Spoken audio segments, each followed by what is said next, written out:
कहानी की शुरुआत में राया अपना पास्ट याद कर रही होती है। बचपन में उसके पिता एक कहानी सुनाया करते थे। कई 100 साल पहले इंसानों के संग ड्रैगन्स भी रहा करते थे। सब कुछ सही चल रहा था, लेकिन एक दिन बादल की तरह दिखने वाले जीव इधर आ गए और सब कुछ तहस नहस कर दिया। कोई भी जिंदा प्राणी उनके कांटेक्ट में आता तो वह पत्थर का बन जाता। पूरे राज्य में उन्होंने तबाही मचा दी। उन्होंने महाशक्तिशाली ड्रैगन को भी नहीं छोड़ा, उन्हें भी पत्थर की तरह बदल दिया। जब सारी उम्मीद टूट गई तब एक ड्रैगन बची थी जिसका नाम शीशु था। शीशु ने अपनी पूरी पावर से एक पत्थर बनाया और उस पत्थर की मदद से सभी बादलों को मार दिया और सभी इंसान पहले की तरह जिंदा हो गए। लेकिन शीशु अपने भाई बहन को ठीक नहीं कर पाई और इसलिए वह कहीं चली गई। जब सभी इंसान वापस से नॉर्मल हो गए तो वह शीशु के बने हुए स्टोन के पीछे पड़ गए, क्योंकि उन्हें लगता था कि भविष्य में अगर फिर से बादल आ गए तो यही स्टोन ही उन्हें बचा सकता है। इसके बाद एक लड़ाई होती है और पूरा देश 5 हिस्सों में बढ़ जाता है, जहां सभी राजा अपने अपने देश को लीड करने लगते हैं। अब हम बचपन की राया को देखते हैं। उसका एक पेट भी होता है जिसका नाम टुकटुक है। राया एक तहखाना में जाती है जहां पर वही स्टोन रखा होता है। वह स्टोन के पास जैसे ही आगे जाती है तभी सामने एक व्यक्ति नजर आता है और वह व्यक्ति इस स्टोन का रक्षक है। राया उस स्टोन तक पहुंचना चाहती थी और यह सिर्फ एक चैलेंज था, क्योंकि जो आदमी सामने खड़ा है वह कोई और नहीं बल्कि राया के पिता हैं और इस देश के राजा। राया के पिता उसे एक चैलेंज देते हैं कि जिस जगह पर वह खड़े हैं अगर राया उस जगह पर अपना पैर रख दे तो वह यह कंपटीशन जीत जाएगी। अब एक फाइट होती है। राया के पिता राया को हरा देते हैं, लेकिन तब तक राया ने अंगूठे से उस जगह को छू लिया था।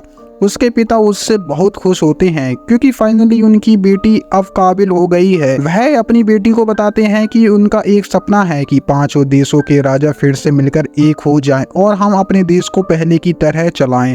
और इसलिए आज मैंने उन सभी लीडर को खाने का आमंत्रण दिया है। सभी लीडर उस जगह पर पहुंच जाते हैं। वहां पर एक देश की प्रिंसेस होती है जिसका नाम नमारी है।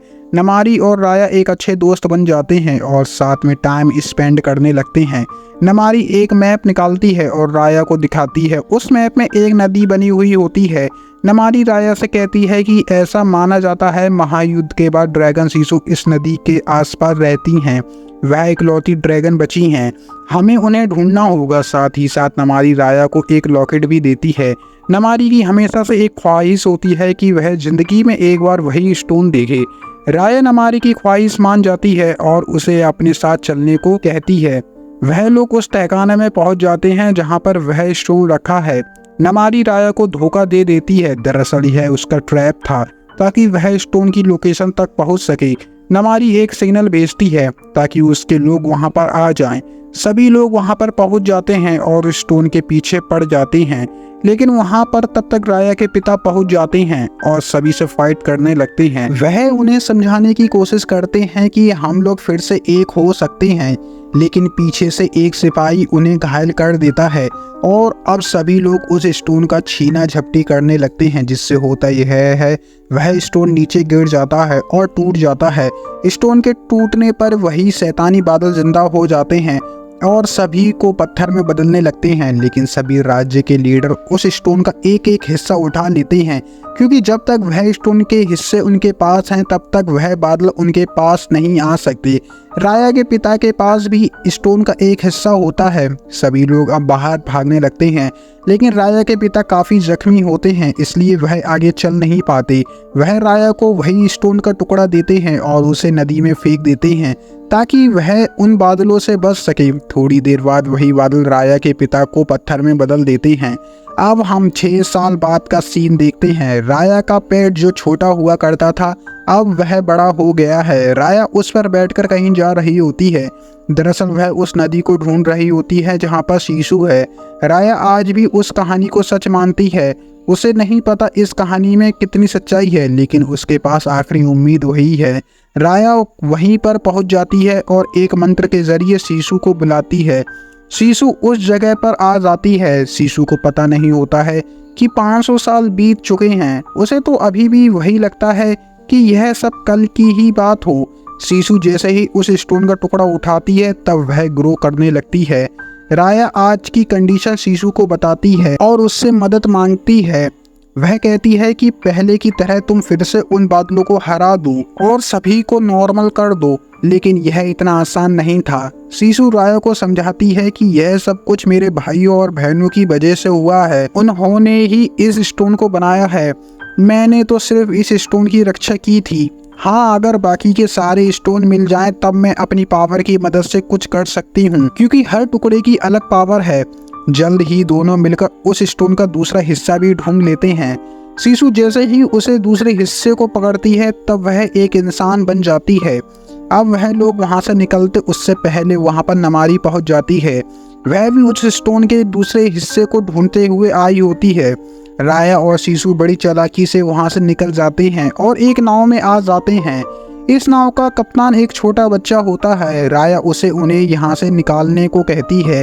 अब वह लड़का अपनी नाव चलाने लगता है, लेकिन नाव काफी धीरे चल रही होती है, इसलिए शिशु नदी में कूद जाती है और एक ड्रैगन बनके उस नाव को वहां से ले जाती है। फिलहाल उन्होंने नमारी से पीछे छुड़ा लिया होता है। अब वह बच्चा राया को बताता है कि उन बादलों ने मेरे माँ बाप को भी पत्थर में बदल दिया, इसलिए मेरी कोई फैमिली नहीं है। स्टोन के तीसरे हिस्से को ढूंढने के लिए वह लोग दूसरे राज्य पहुंच जाते हैं। वह लोग एक बाजार में आ जाते हैं, उन्हें तीसरा हिस्सा भी मिल जाता है, लेकिन एक बच्चा और बंदरों की टोली मिलकर राया के हाथों से वह पत्थर चुरा लेते हैं। राया अब उनके पीछे भागने लगती है और उन्हें पकड़ लेती है। वह उनसे कहती है कि यह शरारतें करना छोड़ दो। राया अब उनसे अपना पत्थर वापस ले लेती है। राया को यहाँ पर पता चलता है कि हर किसी की तरह उन बावलों ने उनकी फैमिली को भी पत्थर का बना दिया है और इसलिए वह लोग चोरी चकारी करते हैं। राया अब उन्हें पैसे कमाने का एक मौका देती है। वह उनसे उसके लिए काम करने को कहती है। इधर बाजार में हम शिशु को देखते हैं। एक बूढ़ी आंटी उसे कहीं ले जा रही होती हैं, क्योंकि उसे पता चल गया था कि शिशु की साथी बाकी टुकड़े ढूंढ रही है। वह बूढ़ी आंटी शिशु को फोर्स कर रही होती है कि वह बाकी के टुकड़े का पता बता दे, लेकिन शिशु उन्हें कुछ नहीं बताती। अब वह शिशु को ब्लैकमेल करने लगती है, लेकिन तभी वहां पर राया आ जाती है और उस बूढ़ी आंटी के हाथों से स्टोन लेकर शिशु को बचाती है। राया शिशु को लेकर एक फॉरेस्ट में पहुंच जाती है। इनका पीछा करते करते नमारी भी पहुंच जाती है। अब इन दोनों की आपस में फाइट होती है। राया इस लड़ाई में हारने लगती है, लेकिन शिशु को यह सब देखा नहीं जाता और इसलिए वह ड्रैगन बनकर वहां पर आ जाती है। यहाँ पर इन सभी लोगों को पता चल जाता है कि शिशु एक ड्रैगन है। बोट में एक आदमी भी उनके संग मदद करने के लिए जाता है। राया अपनी पूरी कहानी सभी को बताती है कि वह कैसे उन स्टोन को कलेक्ट कर रही है ताकि इसकी मदद से हम लोगों को बचा सके। वह आदमी स्टोन का चौथा हिस्सा उन्हें दे देता है, क्योंकि एक हिस्सा उसके पास भी था। राया अब उन्हें एक मैप दिखाती है कि आखिरी हिस्सा जो है वह नमारी की मॉम के पास है। अब वह लोग उस रास्ते की तरफ निकल पड़ते हैं। वह लड़का राया को बताता है क्यों ना हम बिना लड़ाई करे नमारी को एक गिफ्ट देकर उसका भरोसा जीतें और उसे समझाएं कि हमें उस स्टोन का 5वां हिस्सा चाहिए। राया को यह प्लान काफी बेकार लगता है, लेकिन शिशु उससे कहती है कि आओ मैं तुम्हें कहीं ले जाती हूँ। जिसके बाद शिशु राया को एक ऐसी जगह पर ले आती है जहाँ पर उसके भाई बहन पत्थर के बने हैं। शिशु राया को समझाती है कि जब मेरे भाई बहन ने वह स्टोन बनाया तब उन्होंने मुझ पर विश्वास किया, वैसे ही आज तुम्हें भी विश्वास करना होगा। स्टोन में पावर तो है, लेकिन यह बिना विश्वास के जीती नहीं जा सकती। राया शिशु की बात समझ जाती है और वह वैसा ही करने के लिए राजी हो जाती है जैसा शिशु ने बताया था। राया बच्चों की मदद से नमारी तक एक चिट्ठी पहुंचा देती है और उस चिट्ठी में वही लॉकेट होता है जो बचपन में नमारी ने राया को दिया था। नमारी राया से मिलने के लिए राजी हो जाती है, लेकिन जब नमारी को पता चलता है कि बाकी के स्टोन राया के पास हैं, तब वह गुस्सा हो जाती है और उस पर तीर तान देती है। लेकिन बीच में शिशु आ जाती है और वह नमारी को प्यार से समझाने की कोशिश करती है, लेकिन गलती से नमारी तीर चला देती है जिससे शिशु घायल हो जाती है और वह नदी में गिर जाती है। वह एक वाटर ड्रैगन थी तो वहाँ का पानी आना बंद हो जाता है। तभी वहां पर वही शैतानी बादल आ जाते हैं। नमारी अपना स्टोन का टुकड़ा उठाकर वहां से चली जाती है। राया को अब काफी गुस्सा आता है और हम फिर से नमारी और राया के बीच में फाइट देखते हैं। राया उस पर भारी पड़ती है। एक समय ऐसा आता है कि राया चाहती तो उसको मार सकती थी, लेकिन वह बाहर देखती है तो उसके साथी उन बादलों से लड़ रहे होते हैं। तभी वहां पर राया उनकी मदद करने के लिए पहुंच जाती है। जब नमारी को पता चलता है कि उन बादलों ने उसकी माँ को भी नहीं छोड़ा, तब उसे काफी गुस्सा आता है और अब वह भी राया की मदद करने के लिए चली जाती है। राया नोटिस करती है कि सभी लोग अलग अलग स्टोन से उन बादलों को हराने की कोशिश कर रहे हैं, लेकिन कोई भी आपस में एक दूसरे पर विश्वास नहीं कर रहा है। राया अब उन सभी से अपना अपना स्टोन देने को कहती है ताकि सभी टुकड़े मिलाकर एक स्टोन बन जाए। इसलिए राया नमारी पर विश्वास करती है और उसे अपना स्टोन दे देती है, लेकिन पीछे से वह बादल उसे भी पत्थर का बना देते हैं। यह सब देखकर सभी लोग अपना अपना स्टोन नमारी को देने लगते हैं और अंत में वह भी पत्थर के बन जाते हैं। नमारी जल्दी से सभी टुकड़ों को मिलाकर एक स्टोन बना देती है, लेकिन इतने में ही वह बादल उसे भी पत्थर का बना देते हैं। थोड़ी देर में स्टोन चमकने लगता है और उसमें से पावर निकलने लगती है, जिससे सभी बादलों का खात्मा होता है। स्टोन की एनर्जी से सभी लोग जो पत्थर के बन चुके थे वह फिर से नॉर्मल होने लगते हैं।